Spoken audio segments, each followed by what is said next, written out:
I'm Chad.Taylor, psychotherapist, author of It's You, Oh Fuck It's Me. No tips, no fixing, just real conversations. And today I've got David with me, and this is going to be a bit different. It's going to be a collab show. So I don't know how this is going to go for all of us, but we're going to give it a go. So, David, who the Yeah. fuck are you? Hi, Chad. Yeah, basically, in a nutshell, I'm David. I'm 42. People might recognize my accent as being a British accent, but I'm residing in America, having been in America for 8 years. And why the fuck am I in America? That's what we get into in a minute. That's what I'm saying for now. So tell us a bit. You single, married? I'm engaged to my partner. My partner I met after my first marriage, and this is where why the fuck I am. And I don't mind swearing, and I know your podcast has got the swear expletive into it, so I don't mind saying it. But I got married 8 years ago, and I thought I found the person I loved, I truly loved. And she promised me everything. She said, I'm in a relationship with you, even though she was in America, this former partner. And I'm not going to judge her in any way, but there is reasons I will go into how she is and I will say it in the way I feel comfortable. But she promised me everything. She said, you'd be loved, you'd be safe, you'd be feeling secure, you will have a new start, you'd be this, you'd be that. And from the get-go, she said, on my status on Facebook, we're married. Even though we wasn't married, she put herself as married to me. She put us living with me in England, even though she was in America. And when it came to the crux of we have to meet, because obviously when you meet someone online, it's natural in a logic sense to meet up because you want to see if the person's real. And Especially if you're married to them. and hypothetically married at the time. And yeah, and so I said, okay. So I started saving some money together because it's not exactly a cheap flight from England to America. Like it's not cheap from England to Australia or even America to Australia. It's never a cheap flight. And I put a lot of money back. And I met her a year later. It was about a year later. And it came to it. And she said, we should be together. I said, yeah. And stupidly, and this is a big jump in how it was, he said, let's get married. And I said, Okay. okay, which at the time I was all loved up, I was excited. And she said, let's get married on my birthday, her birthday. And I said, okay, thought nothing of it.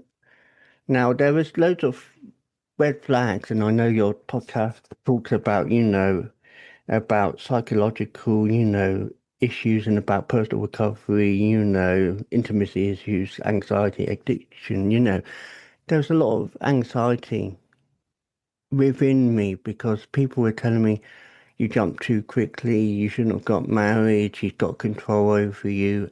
And per se, she did. Even when I was in England, I was always on the phone to her, from the moment I got up to the time I went to bed. 5 hours What do you difference. think was driving that? What was driving that need to be in contact with her all the time? She just wanted to be, as she worded it, part of my life.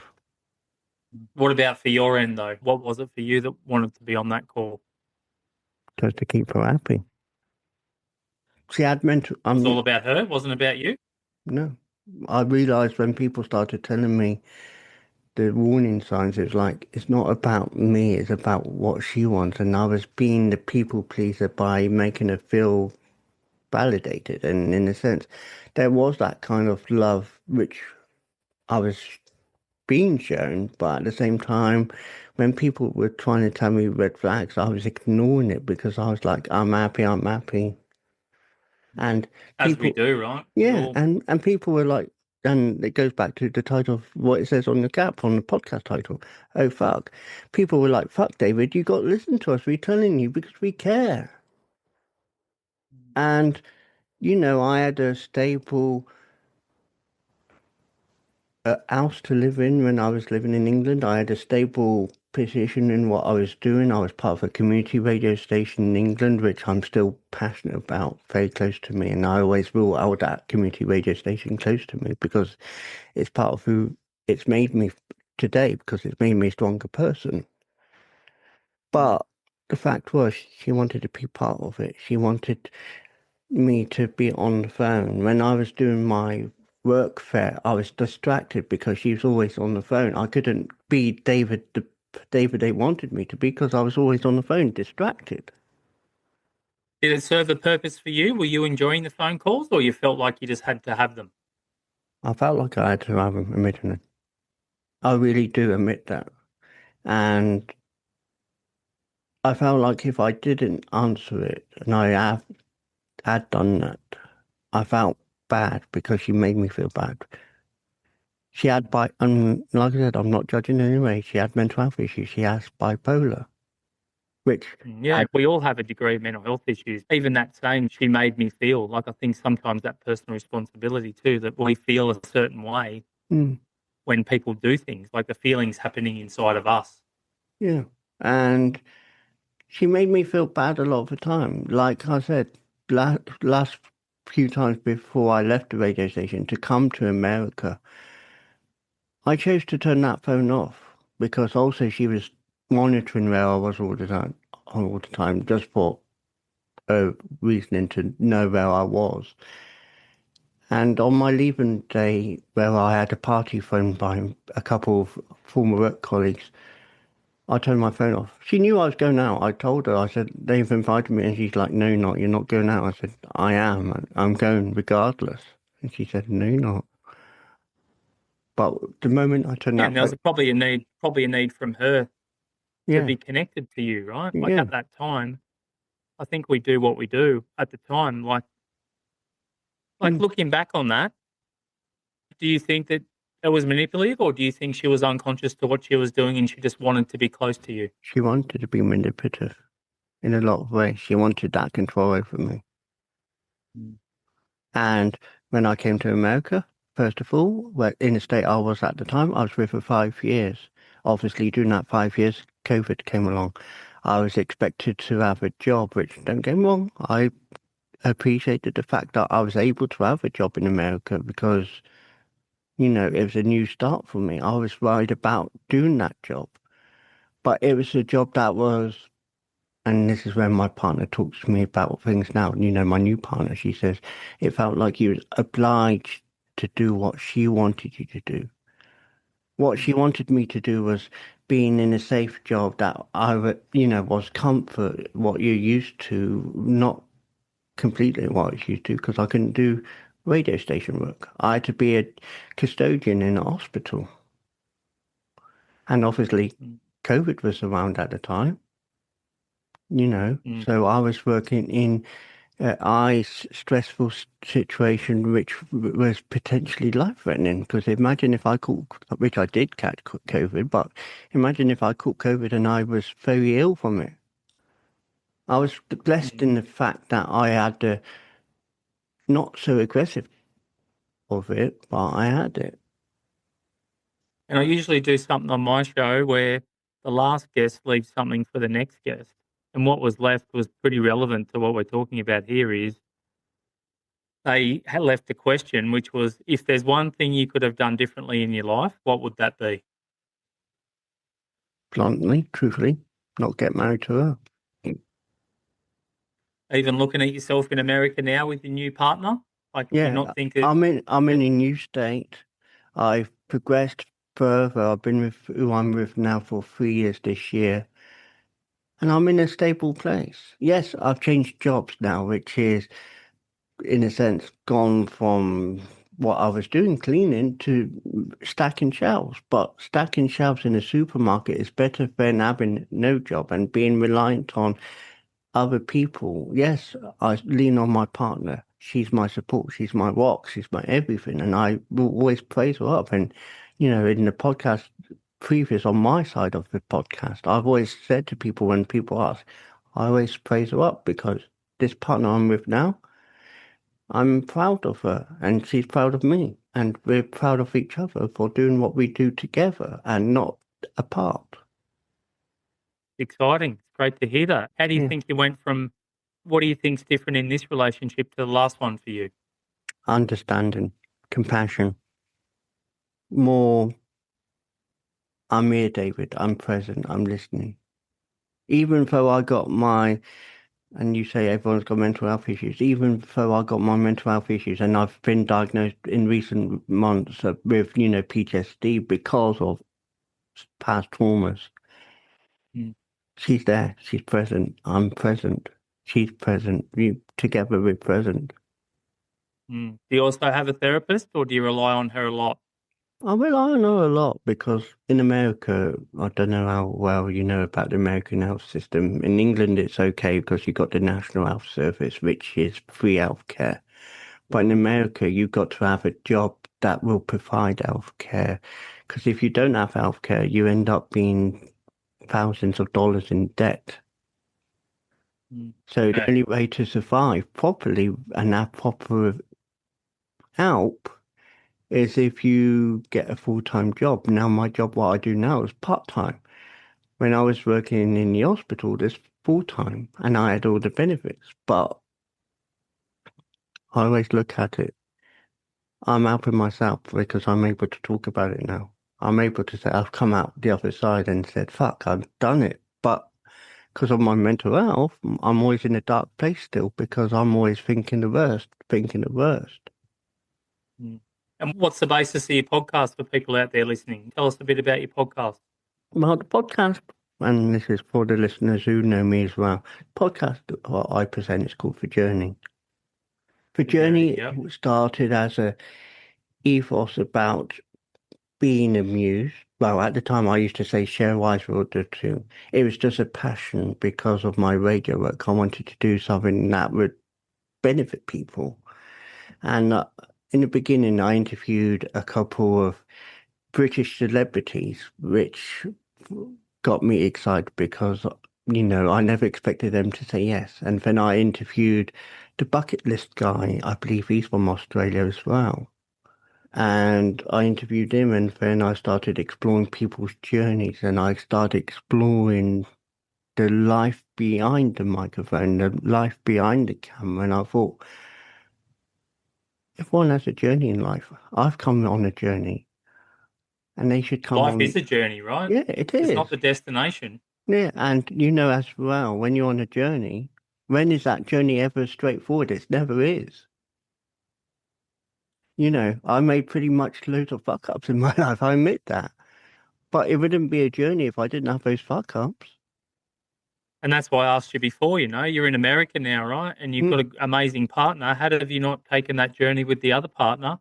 I think sometimes life's like a choose your own adventure book. yeah. We make a choice, and there's many different endings in the end of a choose your own adventure book. And our journey's always ongoing. We're always doing something new. That's the Mm. exciting thing for us. Our journey's still ongoing. It's Yeah. not stopped. If it So stopped, for people on my podcast, where can they find you? Where can they find they David? can Where can they find find the journey? they can find the journey by searching for Journey David Hackett, spelled Hackett on most audio platforms like Apple Podcasts, Spotify. Trying to think what else. And then those are two examples of where. And then you can Amazon Music. And then if you want to watch the visual, which this one is being recorded visual and will be visual and audio, they can find me on YouTube, youtube.com/@ wiseword 1983. Perfect. So visual, audio, and my ethos now behind the podcast is to amuse, educate, which you educated me because you're talking about you as a person, even though you've been asking me the questions. We've been inspired because you're in Australia, you're pretty much, as the people would say, in the future. I am. I'm coming to you from the future, David. It looks pretty bright. Yeah, only how many hours I forget because that's the thing. Australian time difference compared to what I'm used to is like America. I'm used to saying 5 hours for British time, which is at the moment 4 hours because, yeah, it is. Yeah, 4 hours because clocks went forward this Sunday just gone. But you're like 13 and a half hours, I believe, from me. Yeah, we're about half a day in the future. It looks Yeah, bright for people out there. There's hope. Just hang in there and enjoy the ride. it is. And then it goes into inspire. And we're observing that every day. And you even said it yourself, every day is a brighter day. No matter how passionate or how dark it is, it's about observing what's out there and observing what's new. And then it goes into the you, understanding, understanding what's around you and not just thinking it's a one-track vision where you've got the blinders on all the time and you're like, oh, because there is life around those blinders. There's a lot of life around those blinders. So, what for you stood out from my book, do you think? What sort of content from my book stood out for you? Honestly, I briefly mentioned it about, you said working with individuals and couples, but navigating it, and this is me reading your notes. Anxiety, intimacy issues, and long-standing relational patterns.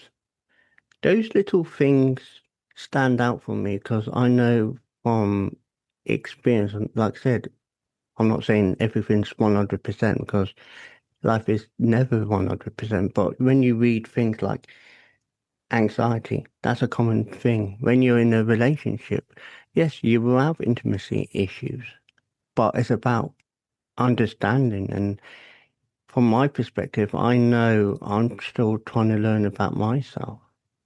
So that's what I picked up from your book because I read your book. You sent me the copy via email just to read, and I read through it, and it's like, it does make sense what you're saying.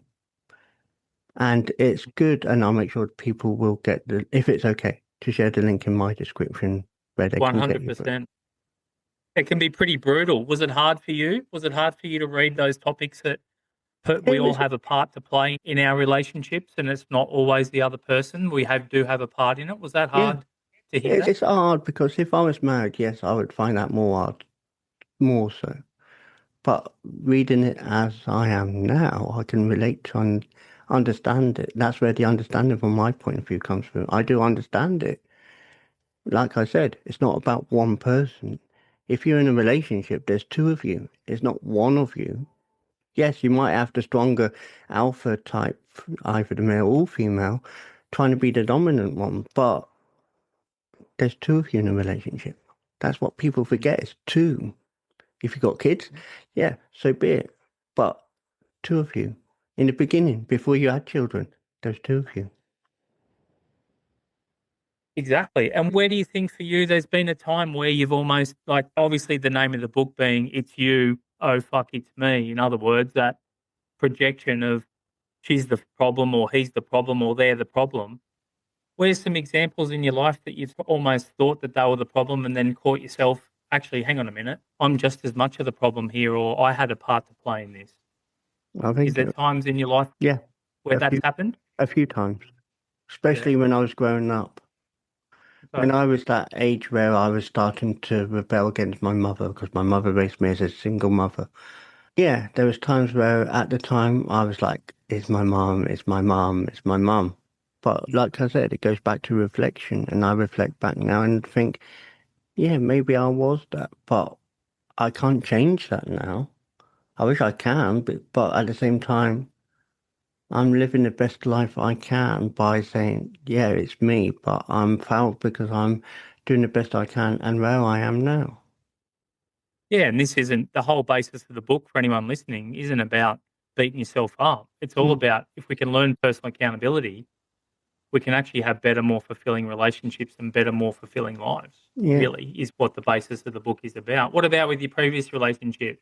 Can you see any part in that one where you might have been a part of that, even if it is choosing the wrong partner? Like, have you reflected much on that? I tend to think, and it's me being honest as possible, yes, maybe I should have done more. Okay. But because of the situation it was, I couldn't.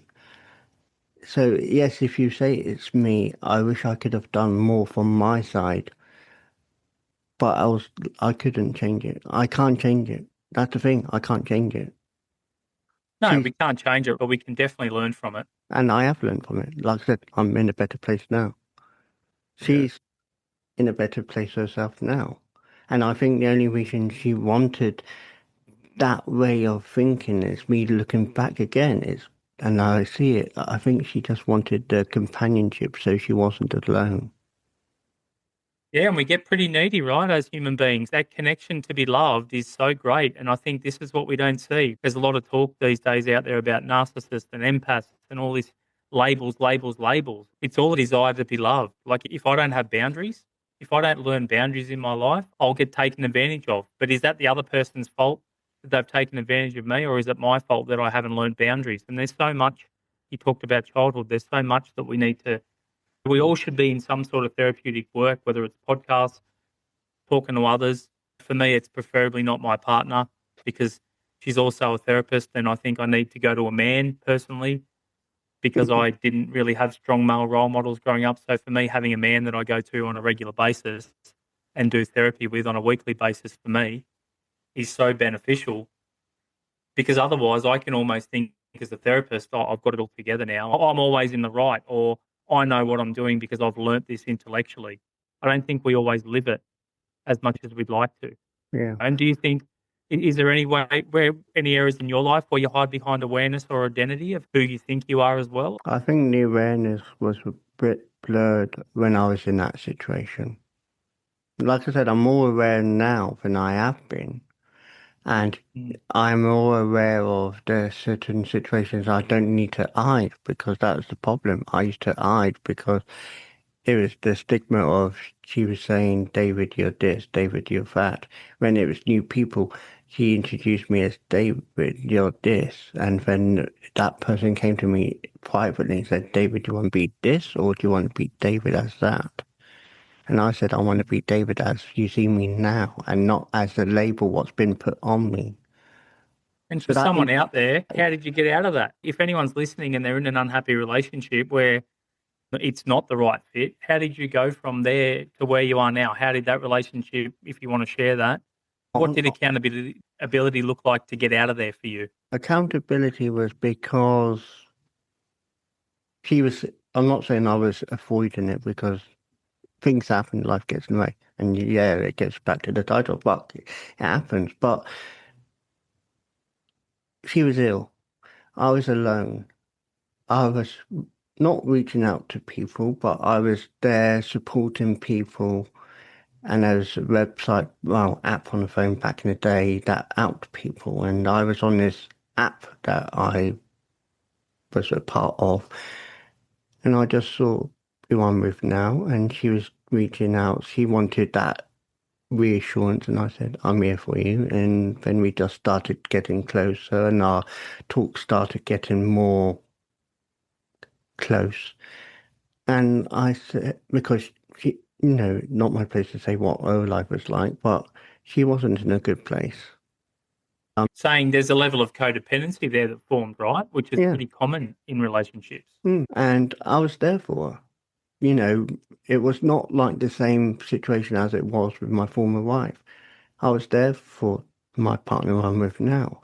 I was there understanding when the shit hit the fan. I was there when she needed someone. I was there helping her feel comfortable in saying, you can get past this. You can be who you want to be. Just be strong and you can get out of that situation. And she didn't know about me being married at the time. And that was one thing that I did wrong. And I should have told her from the get-go. And I always tell her I feel bad because I didn't tell her. But she said, the thing is, you're with me now. And I said, yeah, I am. And I'm proud of that. But ultimately, what made me get out was because I knew I could do it. I was able to say, I got this. And I grabbed it and I took it and I ran with it. And I am where I am now. Was But it a before, hard journey? Was it a hard journey being in a foreign country to get from being in a foreign country in, I'm guessing, the other woman's house, the original partner? How did you get to where you are now? What did that look like? she met me, the who I'm with now met me, which is a mutual understanding. Like I said, you have to meet people to understand that the person's real, to understand.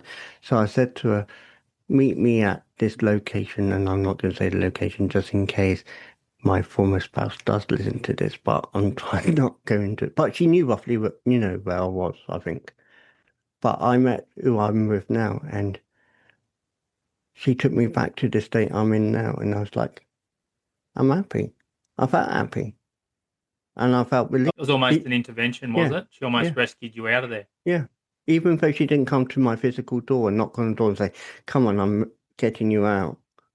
I met her like 40 minutes down the road in a public place, and we, got to know each other.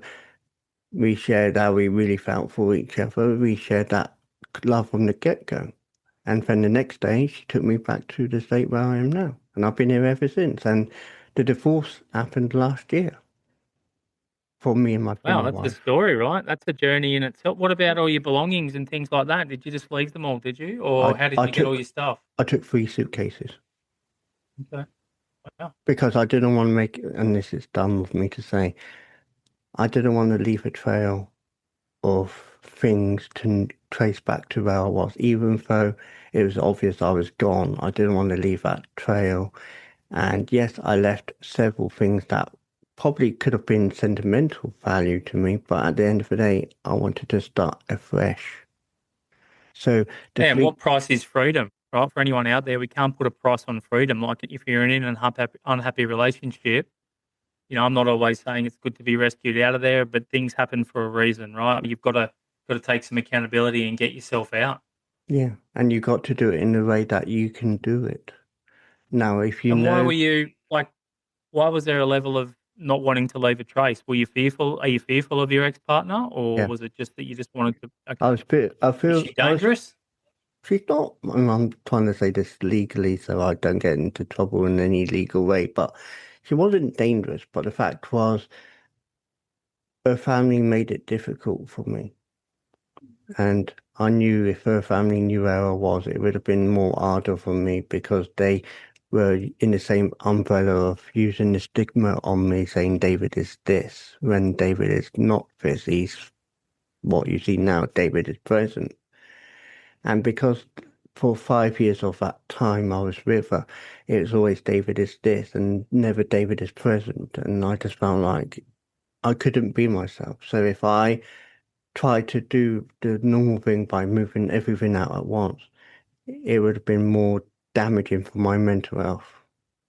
So Mm. that's why I And wanted I'm to. so glad you got out of there, David. And on my podcast, I usually get the guest to leave a question or a statement or something for the next guest. Not really a teaching. So leave one sentence, question, statement for the next guest. Okay. My closing statement, and I'll keep it very simple. You got life in front of you.